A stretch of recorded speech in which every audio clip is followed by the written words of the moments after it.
کہ گھر میں چولہا نہیں جلتا تھا۔ حضرت جی مولانا صاحب رحمۃ اللہ علیہ فرمایا کرتے تھے نبی اکرم صلی اللہ علیہ وسلم امت کو دوزخ سے بچانے کی خاطر اپنے گھروں میں فاقے برداشت کر کے گئے ہیں، اور ایک یہ امت ہے کہ اپنی خواہشات قربان نہیں کر سکتی نبی کے لیے۔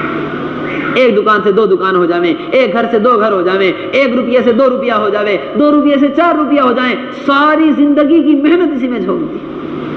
23 سالہ زندگی جس قربانی پر گزار کے گئے ہیں، ایک امتی کے پاس 4 مہینہ نہ ہو لگانے کے لیے، کتنے افسوس کی بات۔ اسی لیے حضرت جی مولانا الیاس صاحب رحمۃ اللہ علیہ فرمایا کرتے تھے کہ میرا دل نہیں چاہتا کہ کوئی کلمہ لا الہ الا اللہ محمد الرسول اللہ کہنے والا، کوئی کلمے والا بغیر دنیا سے 4 ماہ لگائے ہوئے چلا جائے۔ کم از کم اللہ کے نبی صلی اللہ علیہ وسلم کو دکھلانے کے لیے اے اللہ کہ تیرے کمزور تھے مگر تیرے دین کی محنت کی خاطر 4 مہینے لے کر آئے۔ کیا لے کر آئے؟ 4 مہینے لے کر آئے۔ کم از کم 4 مہینے تو اللہ کے پاس لے جانے کے لیے ہمارے پاس۔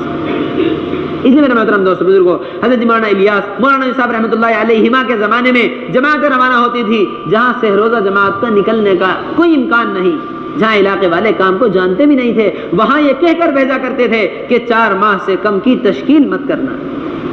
میوات والے 4 ماہ کی تشکیل علاقوں میں جا کر کیا کرتے تھے، اور اللہ تبارک و تعالیٰ 4 ماہ کی جماعتیں نکلوایا کرتے تھے، اور آج تک نکلوا رہے ہیں۔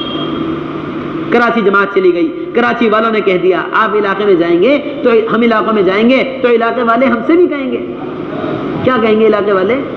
سب سے پہلے ہم جائیں گے تو علاقے کے ذمہ دار ہم سے آپ سے کہہ دیں گے کہ بھئی یہاں 4 مہینے کی تشکیل مت کرنا۔ کیا مت کرنا؟ 4 مہینے کی تشکیل۔ 4 مہینے کی تشکیل کرو گے تو لوگ اکتا جائیں گے، 4 مہینے کی تشکیل کرو گے تو لوگ بدک جائیں گے، یہاں تو کمپنیوں والے علاقوں والے بڑے مصروف لوگ ہیں، ان کی تشکیل مت کرنا۔ یہاں تو تم سے روزہ کی تشکیل کر لو، چلے کی تشکیل کر لو، مسجد کی آبادی کی تشکیل کر لو، بس یہی بہت تشکیل ہے۔ اور حقیقت یہ ہے کہ یہ ذمہ دار حضرات سب سے زیادہ خود ڈرے ہوئے ہوتے ہیں کہ کہیں ہماری تشکیل نہ ہو جائے، جماعت بن گئی تو ہمیں لے جانی پڑے گی، اس ڈر میں تشکیل ہی کو انکار کرتے تھے۔ کراچی جماعت گئی میوات والوں کی، مولانا یوسف صاحب رحمۃ اللہ علیہ کے زمانے میں یہ سنا ہے کہ کراچی والوں نے کہا، کراچی جا کر کہا کہ بھئی ہم 4 مہینے کی تشکیل کرنے کے لیے آئے ہیں، 4 مہینے کی تشکیل کرنے کا۔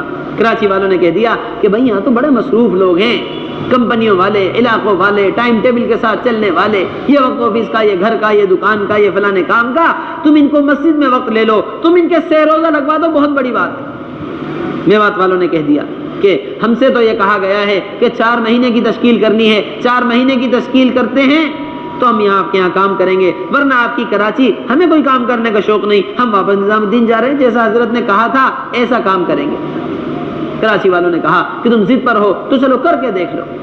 4 مہینے کی تشکیل کی، اللہ تبارک و تعالیٰ نے اس زمانے میں وہاں سے 4 ماہ کی جماعتیں نکلوا کر دکھلائی۔ محترم دوستو بزرگوں، کام تو اللہ تبارک و تعالیٰ کا ہے، ہم سب کے سب مل جاویں، اللہ کی مدد ہٹ جاوے، ایک فرد کو مسجد نہیں لا سکتے، ایک کو سہ روزہ نہیں لگوا سکتے، اور جب کام اللہ تبارک و تعالیٰ کا ہے، اللہ کی قدرت سے ہی ہوگا، تو پھر اللہ کے لیے کیا مشکل ہے؟ 4 مہینہ ہو یا 1 سال، 4 ماہ ہو یا 1 سال۔ اس لیے اللہ کی ذات پر بھروسہ رکھتے ہوئے 4 ماہ کی کم از کم تشکیل کرنی ہے۔ اور محترم دوستو بزرگوں، تشکیلی گشتوں کے اندر ایک بہت اہم بات یہ ہے کہ علاقوں کے اندر ہماری تشکیل میں تشکیل کا میدان ہر کلمے والا فرد ہے۔ ہم جس مسجد میں قیام کر رہے ہیں، 150 مکانات والی مسجد، 200 مکانات والی مسجد، مثال کے طور پر جتنے بھی مکانات مسجد کے اطراف میں ہوں، ہر گھر پر ہم ملاقات کریں، ہر گھر پر۔ حضرت جی مولانا صاحب رحمۃ اللہ علیہ فرمایا کرتے تھے کہ کام کرنے والوں کے درمیان محدود ہو کر رہ جانا یہ کام کا سب سے بڑا نقصان ہے۔ یہ کام کا کیا ہے؟ بڑا نقصان کہ ہماری جماعتیں علاقوں میں جاویں اور وہاں ممبر پر امام صاحب سے کہ بھئی 4 ماہ والوں کی فہرست دے دو، چلے والوں کی فہرست دے دو، ہم تبلیغ والوں میں ہی ملاقات کریں گے۔ فرماتے تھے کام کا بڑا نقصان کہ کام والوں کے درمیان محدود ہو کر رہ جائے۔ ہمارا میدان محنت تو ہر کلمے والا۔ ہم یہ سمجھ کر چھوڑ دیں فلانا ہمارے ذہن کا ہے، فلانا ہمارے خیال کا ہے، فلانا ہمارے خیال کا نہیں ہے، فلانا ہمارے ذہن کا نہیں ہے، فلانا ہمارے طبقے کا نہیں ہے۔ ہمیں تو طبقوں سے نکال کر امت بنانی ہے۔ کیا بنانی ہے؟ طبقوں سے نکال کر امت بنانے کے لیے نکلے. ہم نے ہی کسی کو طبقہ سمجھ لیا تو کیسے امت بنا سکیں گے؟ یہ فرمایا کرتے تھے حضرت جی مولانا الیاس صاحب رحمۃ اللہ علیہ کہ ادنا ایمان والے کی حقارت بھی اگر دل کے اندر آ گئی تو اللہ تبارک و تعالی عالم کی ہدایت کا کام تم سے نہیں لے سکتے. اس لیے میرے محترم دوستوں بزرگوں، ہر کلمے والے کو اپنا سمجھتے ہوئے، کسی کا مزاج نہیں بنا ہوا ہے، کوئی بات نہیں سنتا ہے تو زیادہ سے زیادہ کیا ہوگا؟ کوئی ہمیں گالی دے دے گا، کوئی اونچی آواز سے بات کر لے گا، کوئی ہم پر اپنے گھر کا دروازہ بند کر کے چلا جائے گا، کوئی ہم پر ناراض ہو جائے گا، کوئی ہمیں گالی دے کر ڈانٹ کر بھگا دے گا. اس سے زیادہ اور کیا ہوگا؟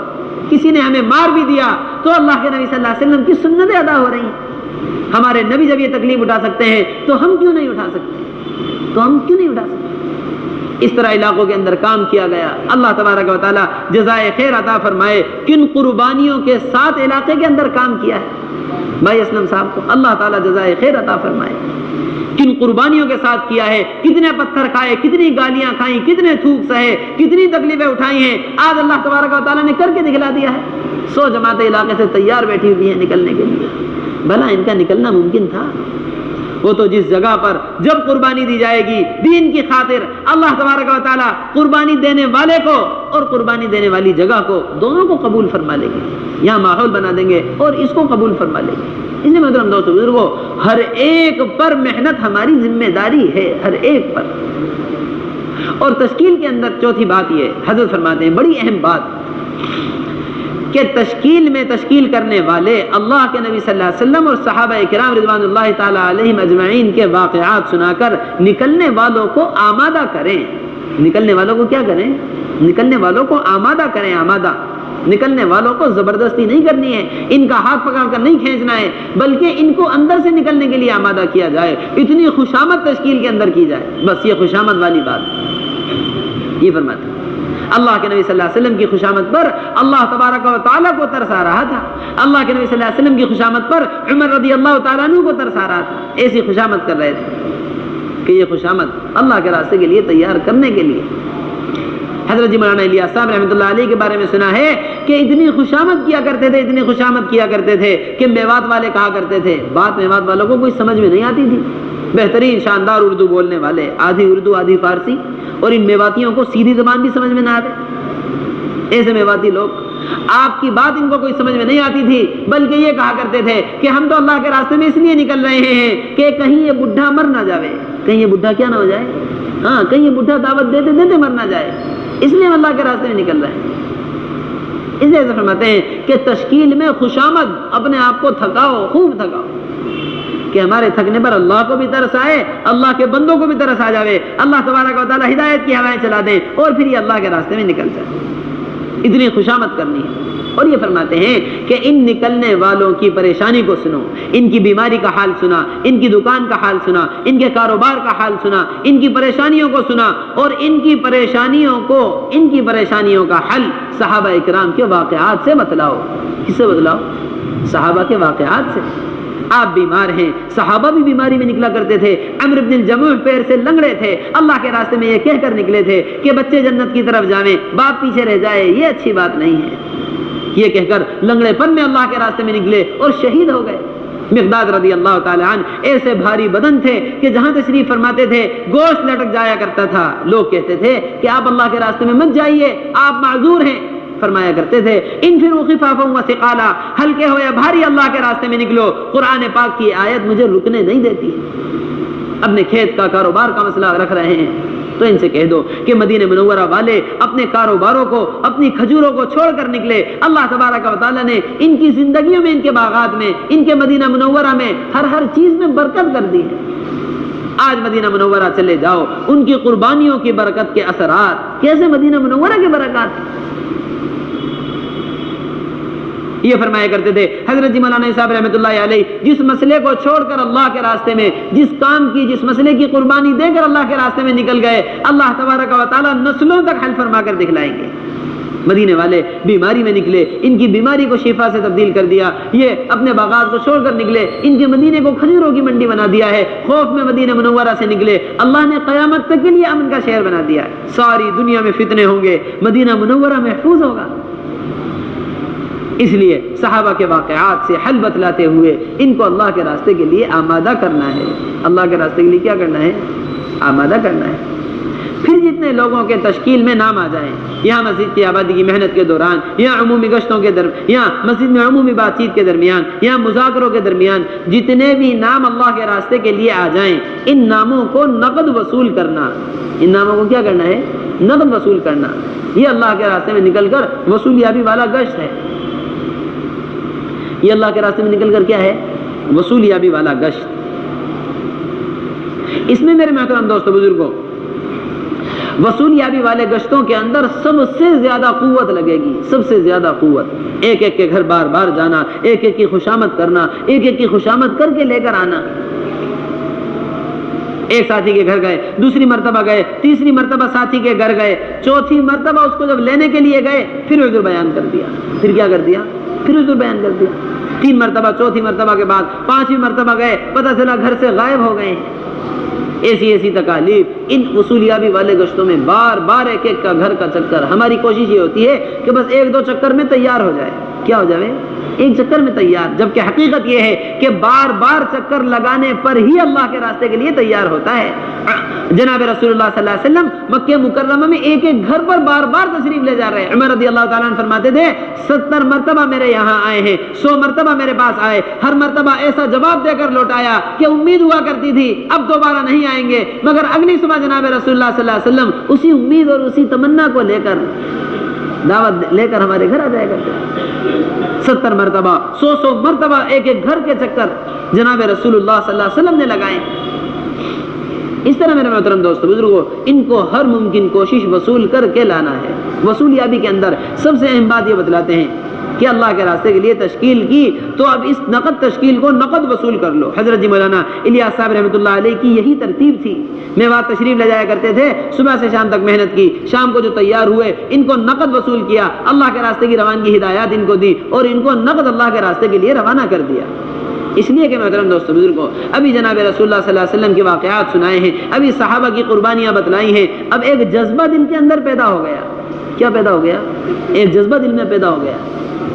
اب یہ وقتی جذبہ انسان کا قدم اٹھوا دیتا ہے. خیر کا جذبہ ہو، خیر کا قدم اٹھ جاوے، ساری زندگی اللہ کا شکر ادا کرتا ہے. اے اللہ، میرے نکلنے کا تو موقع ہی نہیں تھا، میرے تو نکلنے کی ہمت ہی نہیں تھی، تیرا فضل و کرم ہوا، میں تیرے راستے میں نکل گیا. ساری زندگی شکر ادا ہوتا ہے.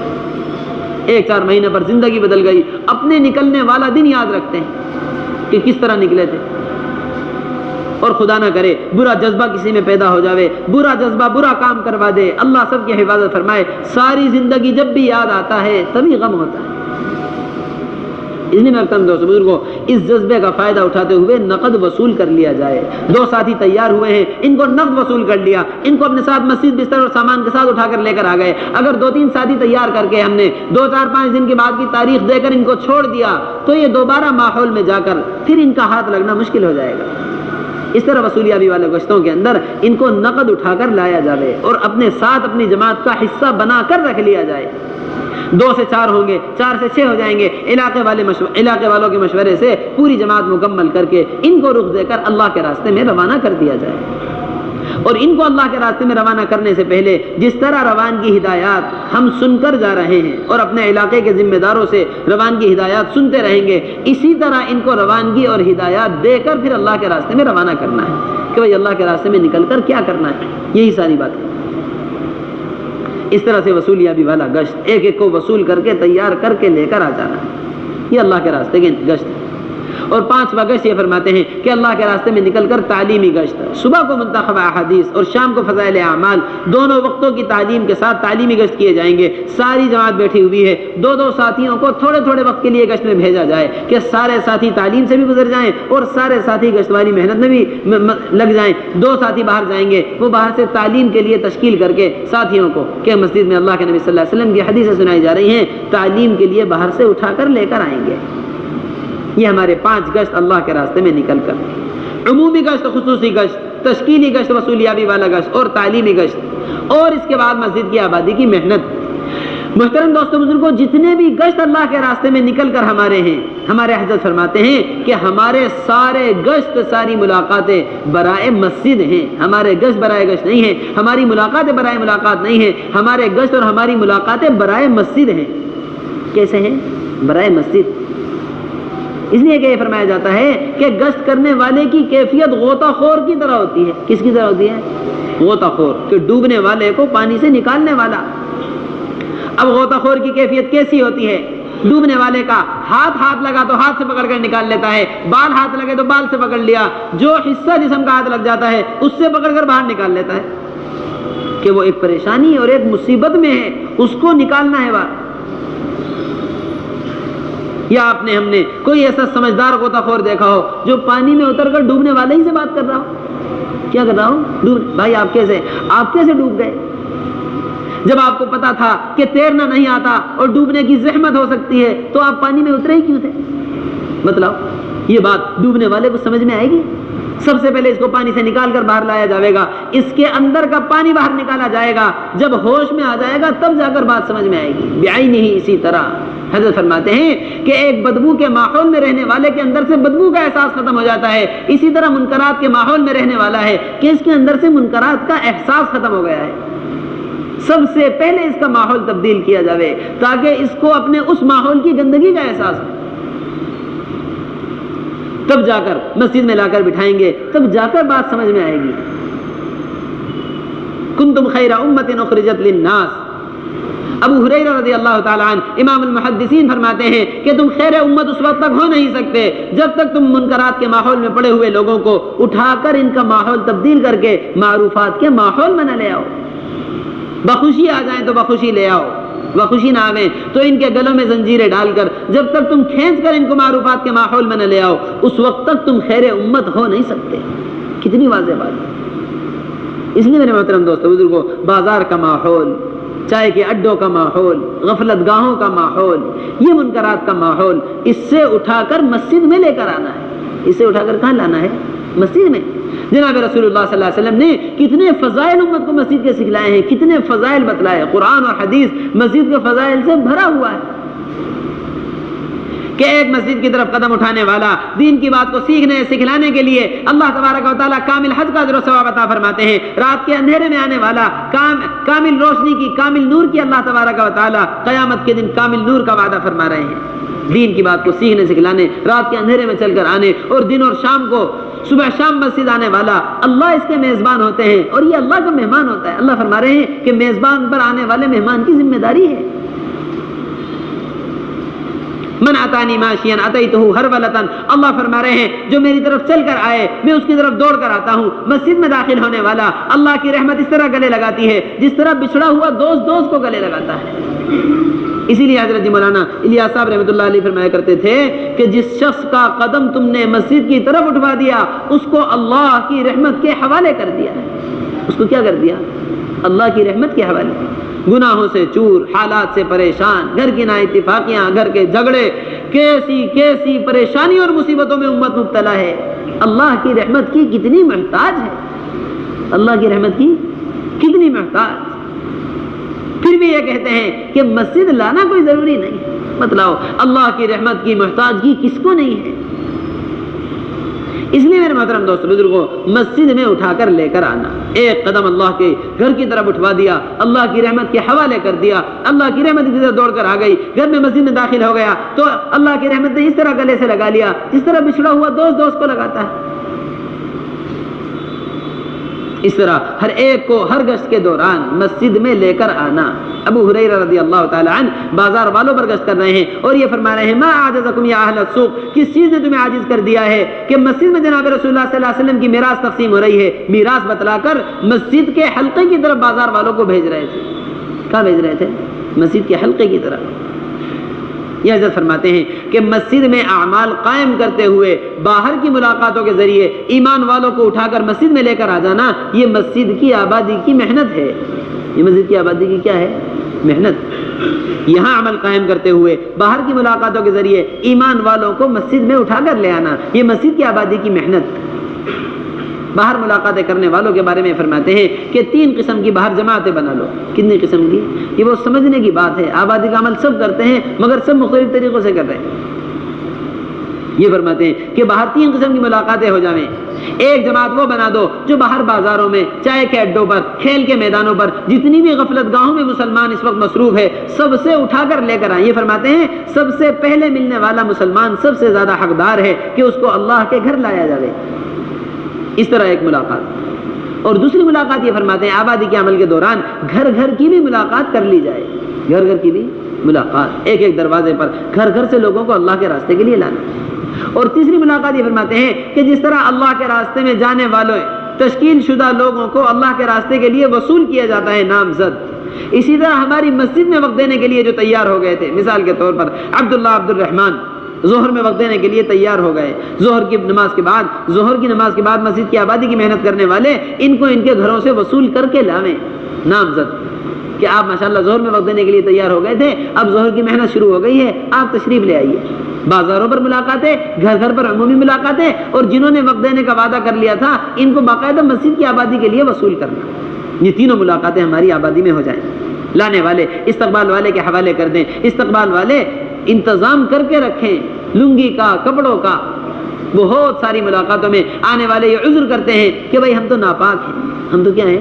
ناپاک. حضرت کے الفاظ، حضرت فرماتے روانگی کے اندر بار بار کہ ایمان والوں سے یہ کہہ دو کہ ایمان والا ناپاک نہیں ہوتا. آپ مسجد آ جائیے، اگر پھر بھی کپڑوں پر لگی ہوئی ناپاکی کا عذر کریں تو آپ کہہ دیجئے اور ہم کہہ دیں کہ جو ہے ہم نے مسجد میں آپ کے لیے انتظام کیا ہوا ہے، کپڑوں کا بھی انتظام ہے، آپ تشریف لے آئیے. ہر حال میں مسجد لا کر فریضہ ادا کروا دینا.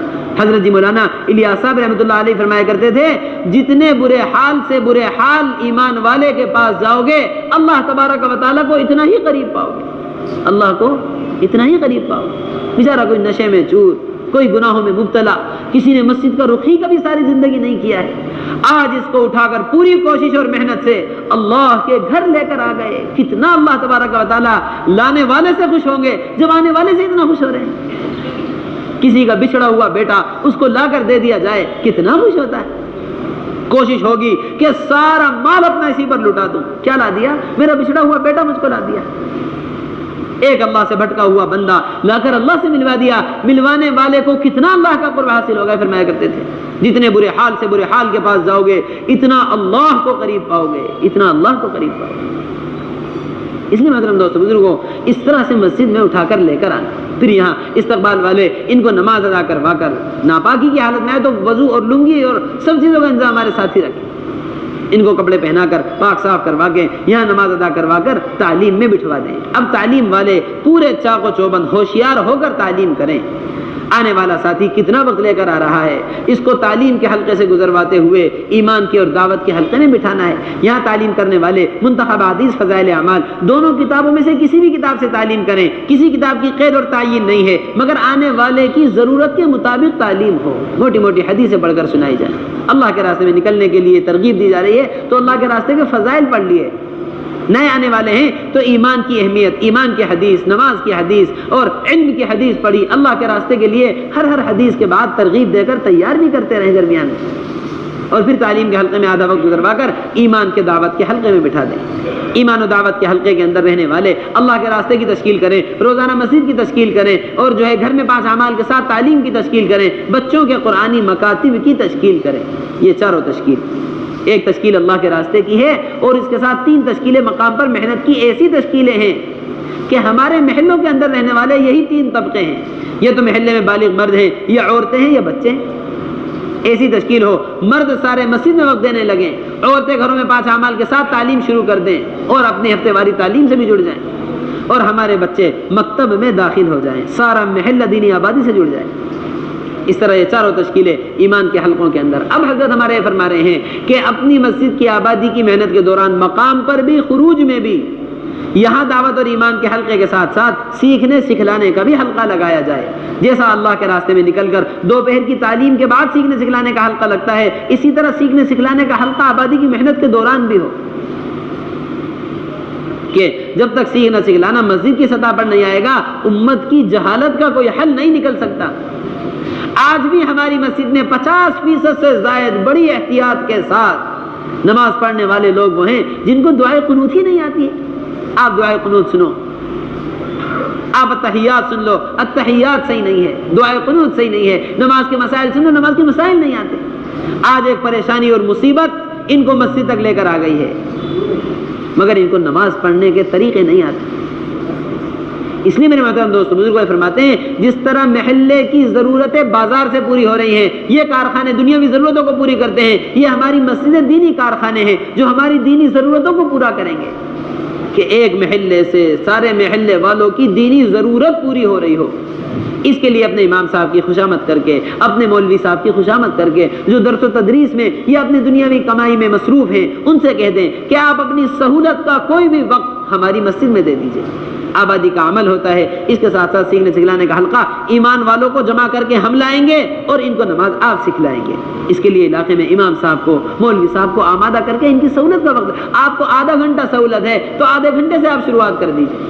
محلے والے سب آپ سے نماز سیکھنا چاہتے ہیں، اور ان حلقوں کے اندر موٹے موٹے مسائل، جیسے اللہ کے راستے میں نکل کر صبح اور شام 2 حلقے لگتے ہیں نا، صبح کو قرآن کا اور شام کو سیکھنے سکھانے کا، بس یہی دونوں حلقے ہماری مسجد کی آبادی کی محنت میں ایک ساتھ لگائے جائیں گے۔ اس میں قرآن بھی صحیح ہو، اس میں پاکی طہارت کے مسائل بھی ہوں، اور اس کے اندر نماز کا طریقہ بھی سیکھا جائے ایک ایک کو لا کر۔ یہ مسجد نبوی والے معمولات ہیں۔ مسجد نبوی میں نماز بھی سکھلائی جا رہی تھی، مسجد نبوی میں عمر رضی اللہ تعالیٰ عنہ ممبر سے تحیات بھی سکھلا رہے تھے، مسجد نبوی میں اللہ کے راستے کی تشکیل بھی ہو رہی تھی، سارے اعمال مسجد نبوی میں ہو رہے تھے۔ یہ ہماری مسجدوں میں قائم ہو گئے تو ہمارے محلے انشاءاللہ تعالیٰ 100% دین پر آ جائیں گے۔ حضرت جی مولانا یوسف صاحب رحمۃ اللہ علیہ فرمایا کرتے تھے، تم اپنی مسجدوں کو مسجد نبوی کے معمول پر لے آؤ، تمہارے محلے مدینہ منورہ والے ماحول میں آ جائیں گے۔ تمہارے محلے کہاں جائیں گے؟ مدینہ منورہ والے ماحول۔ اس لیے محترم دوستو بزرگوں، اس طرح مسجدوں کو آباد کرنا ہے، اس طرح مسجدوں کو آباد کرنا ہے، اس طرح پہلے نمبر کے اندر اپنے آپ کو ایمان کی دعوت میں لگانا، انفرادی طور پر، اجتماعی طور پر، تعلیم جو ہے گشتوں کے ذریعے، ملاقاتوں کے ذریعے اپنے آپ کو ایمان کی دعوت میں مصروف رکھنا ہے، اللہ کے راستے میں نکل کر۔ اور دوسری چیز محترم دوستو بزرگوں، اللہ کے راستے میں نکل کر اپنے آپ کو نماز کا عادی بنانا ہے۔ کیا بنانا ہے؟ نماز کا عادی، کہ ساری عبادتوں کی چوٹی ہے نماز۔ اللہ کے نبی صلی اللہ علیہ وسلم نے فرمایا ہے سب سے پہلے نماز کا سوال ہوگا، جو نماز کے حساب میں جو ہے، جس کا نماز کا حساب صحیح نکلا ساری منزلیں اس کی آسان ہوتی چلی جائیں گی، جو نماز کے حساب میں پھنس گیا ساری منزلوں میں پھنستا چلا جائے گا۔ عمر رضی اللہ تعالیٰ عنہ نے فرمایا ہے کہ جس کی نماز نہیں اس کا اسلام میں کوئی حصہ نہیں ہے، اس کا اسلام میں کیا نہیں ہے؟ کوئی حصہ نہیں ہے۔ محترم دوستو بزرگوں، ہم نے دکان کے نقصان کو نقصان سمجھا، کاروبار کے نقصان کو نقصان سمجھا، کھیت کے نقصان کو نقصان سمجھا۔ بتلاؤ، ایک کاروبار، ایک دکان والے کی پورے دن کوئی کمائی نہیں ہوتی، پورے دن مزاج خراب رہتا ہے، پورے دن کیا رہتا ہے؟ مزاج، گھر والوں سے بات کرنے کو دل نہیں چاہ رہا، کسی سے بات کرنے کو دل نہیں چاہ رہا، کیا ہو گیا؟ کوئی کمائی نہیں ہوئی، پورے دن کی محنت بیکار گئی۔ کسی کی دکان جل جاوے، کسی کی دکان میں ڈاکہ ڈل جائے، کسی کے گھر میں ڈاکہ ڈل جائے، بھلا وہ آدمی، وہ شخص سکون سے بیٹھ سکتا ہے؟ وہ اپنے گھر والوں کے درمیان کھاتا پیتا خوشی راضی رہ سکتا ہے؟ اللہ کے نبی صلی اللہ علیہ وسلم فرما رہے ہیں ایک نماز کو ضائع کرنے والا کأنما بتر اہلہ و مالہ، گویا کہ اس کے گھر والے، اس کا مال سب کا سب لوٹ لیا گیا، سب کا سب۔ یہ اللہ کے نبی صلی اللہ علیہ وسلم فرما رہے ہیں ایک نماز کے بارے میں۔ ایک دکان کا نقصان برداشت نہیں ہوتا، ایک دکان اور کاروبار کے نقصان پر طبیعت بالکل جو ہے اداس ہو جاتی ہے، روزانہ نمازیں چھوٹتی ہیں، مگر ہمیں خیال تک نہیں آتا۔ اس لیے اللہ کے راستے میں نکل کر، وقت کو فارغ کر کے جو نکل رہے ہیں، اپنے آپ کو نماز